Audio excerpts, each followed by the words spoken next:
dictature, pas en arrière. On a eu la petite opération de communication avec les visas. Et là, aujourd'hui, on se soumet à la dictature mémorielle, à la dictature de la repentance qui nous est imposée par le pouvoir algérien. Et vous avez fait une grave erreur quand vous avez dit, notamment, de se remettre dans le contexte. Oui, il faut se remettre dans le contexte. Oui, il faut se remettre dans le contexte. En 1961, il n'y a pas d'Algérie. En 1961, c'est la France. Oui, mais il y a des, des négociations de paix. Attendez. En 1961, je tiens à le redire. L'histoire, c'est très important. Et bien sûr que c'est très important. C'est pour ça que je l'ai rappelé. L'Algérie est une création française. L'Algérie, c'était pas une colonie, c'était des départements français, c'était le territoire national. Le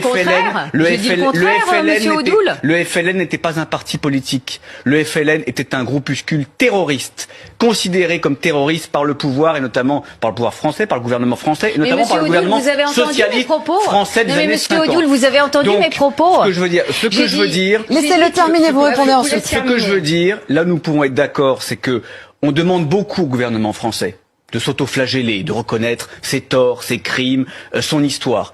Le pouvoir algérien n'a jamais reconnu, n'a jamais commencé à reconnaître les crimes du FLN. Moi, j'aimerais beaucoup que tous les membres du gouvernement algérien jettent des roses dans la Méditerranée au nom des 70 000 harkis qui ont été massacrés, persécutés par les FLN, pour les pieds noirs qui ont été chassés, le président de la République pour les massacres d'Oran, a rendu hommage aux harkis. Enfin, vous avez suivi aussi l'actualité.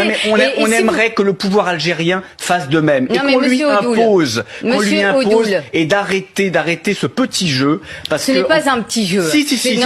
Pour le pouvoir algérien, c'est un petit jeu.